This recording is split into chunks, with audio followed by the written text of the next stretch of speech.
नमस्कार, good evening, शुभ संध्या। घड़ी में 8:30 बजते ही वक्त हो जाता है आपके पसंदीदा स्पोर्ट्स कार्यक्रम स्पोर्ट्स कैन का। आज का स्पोर्ट्स कैन लेकर हाजिर हूं मैं आपके साथ शशांक कुमार, और दिन भर की तमाम खेल खबरों पर चर्चा करने के लिए हमारे साथ मौजूद हैं senior sports journalist Sachin Kumar ji. Sachin ji, studio में आपका स्वागत है। धन्यवाद शशांक। फुटबॉल फीवर तो मतलब बढ़ता ही जा रहा है। क्या क्वार्टर फाइनल, क्या प्री क्वार्टर फाइनल। फुटबॉल की यही तो महिमा है। हाँ। जब मुकाबले शुरू होते हैं तो धीमे धीमे इसका जो बुखार है, जो आपने फुटबॉल फीवर कहा, वो चढ़ना शुरू होता है और उसके बाद फाइनल के बाद ही जाके कहीं अपनी गिरफ्त से निकलने देता है, तो जबरदस्त रहता है रोमांच।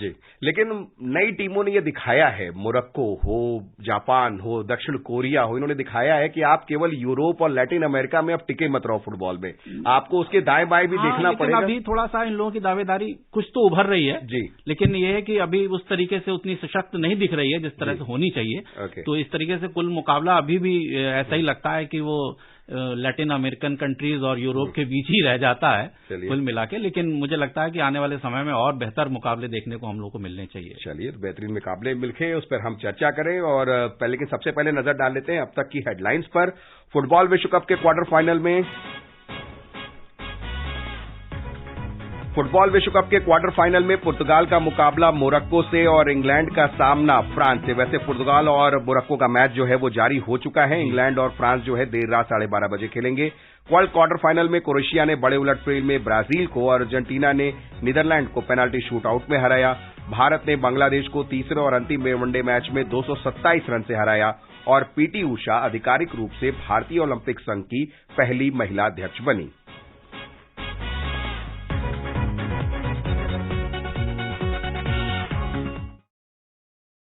तो जैसे ही हम बात कर रहे हैं, सबसे बड़ा बुखार कहें तो फुटबॉल का ही चल रहा है। कतर में फीफा फुटबॉल विश्व कप में इस समय तीसरे क्वार्टर फाइनल में पुर्तगाल का मुकाबला मोरक्को से जारी है, और ताजा समाचार मिलने तक अगर हम देखें तो दोनों ही टीमें अभी तक गोल नहीं कर पाई हैं, क्योंकि मुश्किल से 3-4 मिनट का खेल हुआ है। 8:30 बजे शुरू हुआ है मुकाबला जी।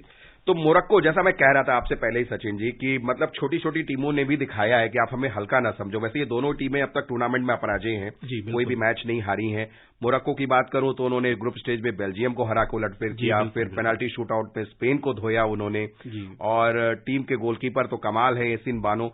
ओवरऑल ये टीम बड़ी सॉलिड नजर आती है, मतलब उनके परफॉर्मेंस से सबका दिल इन्होंने जीता है। नहीं, निश्चित तौर पे देखिए, हर विश्व कप में कोई ना कोई टीम ऐसी होती ही है शशांक, जो इतनी मतलब सबका दिल जीतने वाली होती है और अपने खेल से सबको जो है आकर्षित करती है। और निश्चित तौर पे बड़ी टीमों को जो हरा के यहाँ तक पहुंचे हैं आप, तो ये कोई तुक्का नहीं है। निश्चित वो स्वाभाविक तौर पे दिख रहा है कि कहीं ना कहीं इसके पीछे खिलाड़ियों की मेहनत है, टीम को उस तरह से तैयार किया गया है, और एक छोटी टीम जो अगर इस तरीके का प्रभाव डालती है तो ये विश्व कप के लिए अच्छा है। और इस संतुलन जो है एक ही तरफ नहीं होना चाहिए सारा टीमों का, कि जब यूरोप की टीमें चमक रही हैं तो सिर्फ वही चमकती रहें। तो ये भी एक अच्छी बात है फुटबॉल के लिए। जी चलिए, और ऐसे मोरक्को की टीम थोड़ा बस गोल करने के मामले में पीछे दिखती है। उसके जैसे मैंने कहा कि गोलकीपर सॉलिड हैं, उनका डिफेंस सॉलिड है, लेकिन 4 मैच में 4 गोल ये दिखाता है कि पुर्तगाल जो उनके अपोजिट वही है, उन्होंने क्या मतलब स्विट्जरलैंड को 6-1 के मार्जिन से खोया। बिल्कुल। और बड़े खिलाड़ियों पे केंद्रित नहीं है, ये भी दिखाया। कोच उनके जो फर्नांडो सेंटोस हैं, उन्होंने रोनाल्डो को बेंच पे बैठाया, उनकी जगह गोंजालो रेमोस को उठाया, तो उन्होंने हैट्रिक लगा दी मैच में। बिल्कुल, ये एक बड़ा मतलब कहना चाहिए कि बहुत बड़ा मूव था कि आप अपने स्टार खिलाड़ी को आप बेंच पे बिठाते हैं, उसके बाद एक एकदम नवोदित खिलाड़ी जो उनके डेब्यू के मुश्किल से 2-3 साल पहले पैदा हुए थे रोनाल्डो के, और वो मैच में आते हैं और वो हैट्रिक लगाते हैं, तो ये एक बड़ा कदम था जो मुझे चौंकाने वाला लगा। और उनका खेल भी बड़ा जबरदस्त दिखा। तो ये पुर्तगाल की तरफ से एक बड़ी अच्छी चीज दिखी कि उन्होंने ऐसा निर्णय लिया और वो कामयाब भी रहा।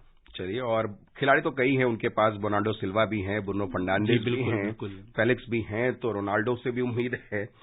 तो ओवरऑल आप क्या देख रहे हैं, किस साइड आप चलेंगे? एकदम बिल्कुल स्टैट्स पर, या कुछ नए की उम्मीद देख रहे हैं? नहीं, देखिए, मुझे तो लगता है कि अगर कोई नई कुछ उम्मीद जगती है, जैसा आप कह रहे हैं कि आप निश्चित तौर पे आप मोरक्को के पक्ष के लिए आप कह रहे हैं, तो अगर कुछ ऐसा होता है तो ये तो देखिए बहुत अच्छी बात है, क्योंकि जरूरी नहीं है। हालांकि पुर्तगाल भी कोई ऐसी टीम नहीं है जो ब्राजील या इटली या जर्मनी या उसके दर्जे की हो। ये इसका भी मात्र ये तीसरा ही मौका है जो वो इस स्टेज तक पहुंची है। तो मुझे लगता है कि रोनाल्डो जो एक लंबे समय से पुर्तगाल के लिए खेलते आ रहे हैं, 5वां विश्व कप है उनका, अगर उनकी टीम कुछ आगे जाती है तो ये एक व्यक्तिगत तौर पे उनके लिए एक बड़ी उपलब्धि होगी। तो मैं इस नजरिए से अगर देखूं तो मेरा मन जो है फिर पुर्तगाल के लिए होता है कि अरे इस टीम को कुछ सफलता मिलनी चाहिए। No doubt, football loving country है। जी बिल्कुल, बिल्कुल। वर्ल्ड नंबर 9 है। वहीं अगर मोरक्को की बात करें तो 22वीं रैंकिंग है। जी बिल्कुल। तीसरी ही टीम है अफ्रीकन कंट्री जो पहुंची है यहाँ तक क्वार्टर फाइनल में, और पहली अरबिक कंट्री है जो यहाँ तक पहुंची है। दोनों ही उसको मतलब अरब का भी है और अफ्रीकन भी है, दोनों कल्चर वहां पर देखने को मिलते हैं निश्चित तौर पर। और एक और जो मैच अभी होने वाला है, चौथा क्वार्टर फाइनल, देर रात 12:30 बजे, वहां इंग्लैंड और फ्रांस आमने सामने होंगे। ये रिपोर्ट हम सुन लेते हैं और उसके बाद हम चर्चा करते हैं। It is a match many England fans have had in their mind as a possibility since the World Cup fixtures were announced. France in the quarterfinals. No team since the Brazil of Pele, Garrincha and Maria Zagallo dazzled us with their mesmerizing memory in 1958 and 62 has won the World Cup back-to-back. After 60 years now, can France achieve the same feat by retaining the trophy? It is the toughest test so far for Gareth Southgate and his 3 Lions. How will they line up and deal with the current holders and one of the most impressive teams in the tournament so far? It will feature leading France forward and Golden Boot contender Kylian Mbappe and Jude Bellingham, the England midfielder. Will either of them make the difference? England have scored 12 goals so far and France 9. So will tonight's game be a thriller? Will it go to penalty? With Pratyush Ghosh, this is Reshma Tiwari, Sportscan.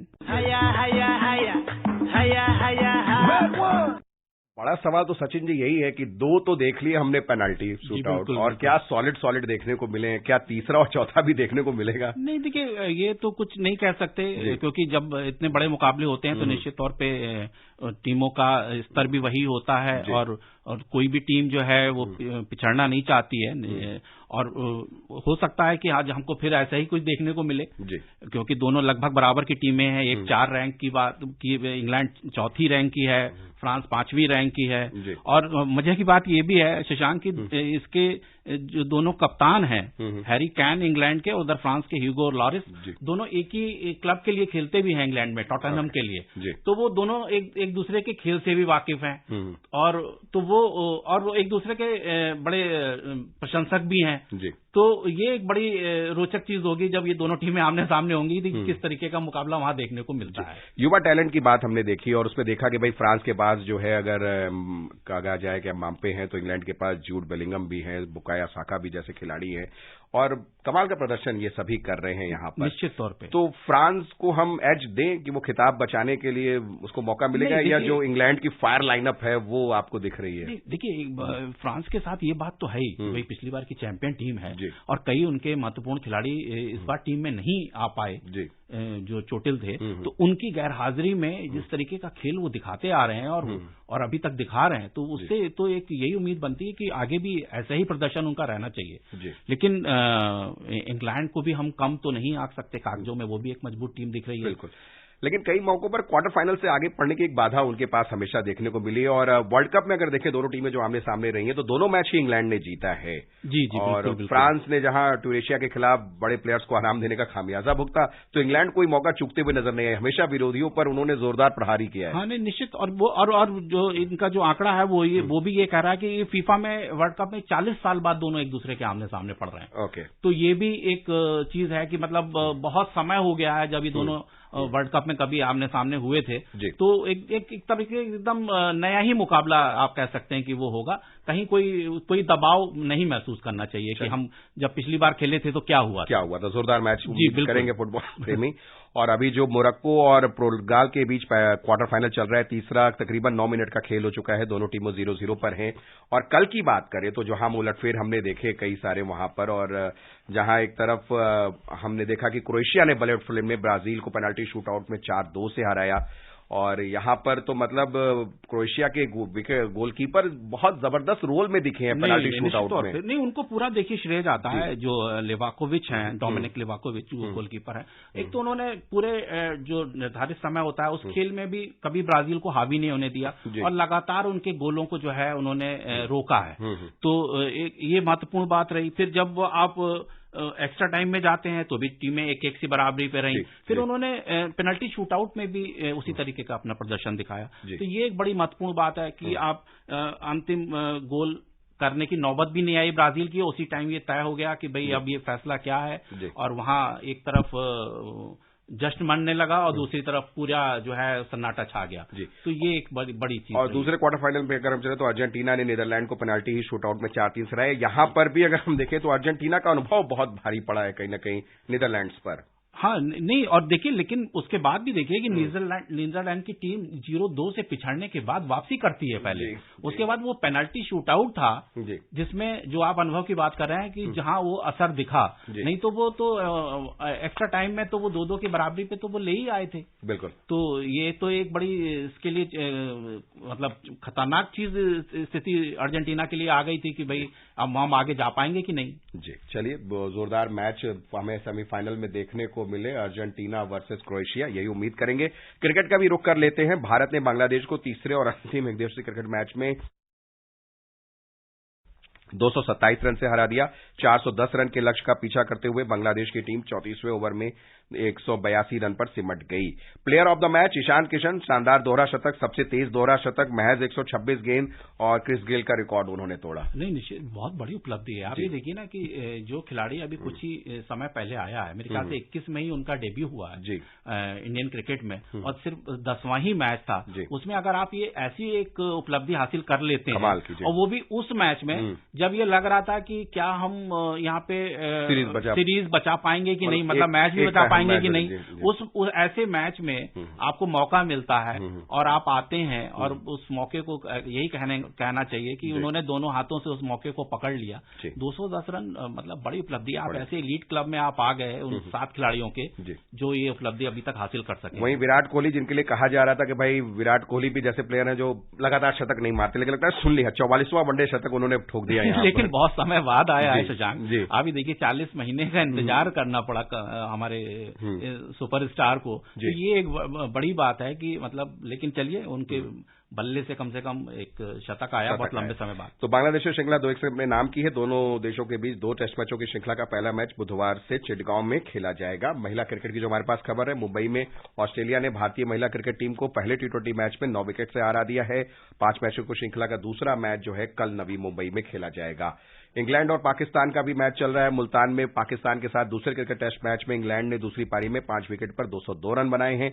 England ने जो है वो अब तक 281 run की बढ़त ले ली है। पाकिस्तान ने पहली पारी में 202 और इंग्लैंड ने 281 रन बनाए। लेकिन यहां तो सारा देखना तो है अरबरार अहमद को, जो डेब्यू मैच में ही 7+3 10 तो अभी हो गए। वो जो स्पिनर इनके पास जो आए हैं जी, वो बड़े करिश्माई मुझे लग रहा है। 10 विकेट डेब्यू में, बड़ा मतलब बड़ी बात है ये, जबरदस्त, बहुत जबरदस्त। ऐसा डेब्यू सबको मिले। बिल्कुल बिल्कुल। चलिए, और पीटी उषा आज आधिकारिक रूप से भारतीय ओलंपिक संघ के शासी निकाय के चुनाव के दौरान जो है पहली अध्यक्ष महिला चुन ली गई है। वैसे अनाउंसमेंट तो पहले ही हो चुकी थी, आधिकारिक रूप से मुहर लगे एक तरह से।